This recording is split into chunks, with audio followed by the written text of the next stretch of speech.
Fred এই নামটি বর্তমান প্রজন্মের কাছে খুব একটা পরিচিত নয়, তবে যারা ২০১৪ সালের বিশ্বকাপের জার্মানি এবং ব্রাজিলের ৭-১ গোলের ম্যাচটি দেখেছে তারা ফ্রেডকে চিনতে পারেন, কেননা তিনি ছিলেন সেই বিশ্বকাপে ব্রাজিলের আক্রমণ ভাগের অন্যতম একজন খেলোয়াড়। ব্রাজিল ফুটবলের ঐতিহ্যের বিপরীতে ফ্রেড ছিলেন এক আম জনতা, তারকায় ঠাসা ব্রাজিলের এক আক্ষেপ কিংবা শত প্রশ্নের জন্মদাতা এবং জার্মানির সাথে ব্রাজিলের ৭-১ গোলের হারের সেই ঐতিহাসিক ট্র্যাজেডির সাক্ষী তিনি। ব্রাজিলিয়ান ফুটবল মানে যেখানে সাম্বা নৃত্যের মতো দৃষ্টিনন্দন কারিকুরি, সেখানটায় ব্রাজিলের এই স্ট্রাইকার ছিলেন বড্ড সাদামাটা, যেন মনে হয় জমকালো আয়োজনের মাঝে এক টুকরো রংহীন কাপড়। ফ্রেড ১৯৮৩ সালে ব্রাজিলের দক্ষিণ পূর্বের প্রদেশ মিনাস জেরাইসে জন্মেছিলেন। তার প্রদেশের নামের বাংলা অর্থ করলে দাঁড়ায় মোহরের খনি। তবে মোহরের মতো মূল্যবান হতে পারেননি ফ্রেড ব্রাজিলিয়ান ফুটবলে। ব্রাজিলের আক্রমণ ভাগটা সবসময় দখলে ছিল তারকার ফুটবলারদের। সেখানটায় পেলে, সক্রেটিস, রোনালদিনহো, রোনালদো, রোমারিও থেকে শুরু করে নেইমারদের মতো তারকারা সামলেছেন আক্রমণের দায়িত্ব। এ তালিকায় ফ্রেড যেন বড্ড বেমানান।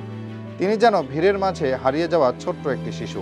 তবুও তিনি ছিলেন ব্রাজিল দলে ২০১৪ বিশ্বকাপ মঞ্চের অন্যতম প্রধান অস্ত্র আক্রমণে। কিন্তু কিভাবে? ফ্রেড যখন প্রথম জাতীয় দলের সাথে যুক্ত হন তখন তিনি ছিলেন টগবগে তরুণ। তিনি তার পারফরম্যান্সের সম্ভাবনা নিয়ে এসেছিলেন জাতীয় দলের কাছে।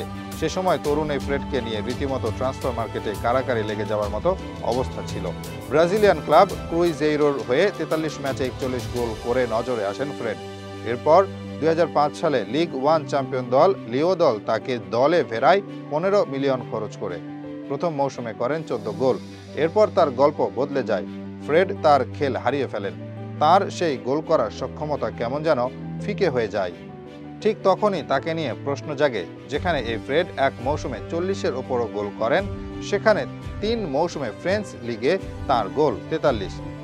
হিসেবে বড্ড গরমিল কি হয়েছিল ফ্রেডের। এরপর সেই গরমিল হওয়া হিসেবটা আর কখনোই যেন মেলানো যায়নি। তবুও কোনো রকমের হিসেব ছাড়াই তাকেই ২০১৪ সালের ঘরের মাঠের বিশ্বকাপে ব্রাজিলের আক্রমণের মূল দায়িত্ব দেওয়া হয়। এর প্রধান কারণ ছিল ব্রাজিলের ২০১৩ সালের কনফেডারেশন কাপ জয়ে তার অবদান। সেই টুর্নামেন্টে তিনি ছিলেন অনবদ্য, দুর্দান্ত। একজন নাম্বার ৯ এর কাছ থেকে একটা দল যা প্রত্যাশা করে তিনি ঠিক সেই কাজটাই করেছিলেন পুরো টুর্নামেন্ট জুড়ে। গোলের ক্ষুধাই একজন স্ট্রাইকারের ভয়ঙ্কর ক্ষুধার পরিচয় দিয়েছিলেন সেই আসরে। সেবার ফাইনালে স্পেনকে ৩-০ ব্যবধানে হারিয়েছিল ব্রাজিল। ৩ গোলের ২টি করেছিলেন ফ্রেড। ভাবুন তবে ঠিক কতটা কার্যকর ছিল এই স্ট্রাইকার। সেই টুর্নামেন্টের যৌথ সর্বোচ্চ গোলদাতাও ছিলেন। তবে ওই যে হিসেবে গরমিল, ফ্রেড যেন তার আসল লক্ষ্য হারিয়ে ফেলেন স্থান পরিবর্তন হলেই। তিনি আবারও হারিয়ে যান ২০১৪ বিশ্বকাপের মঞ্চে।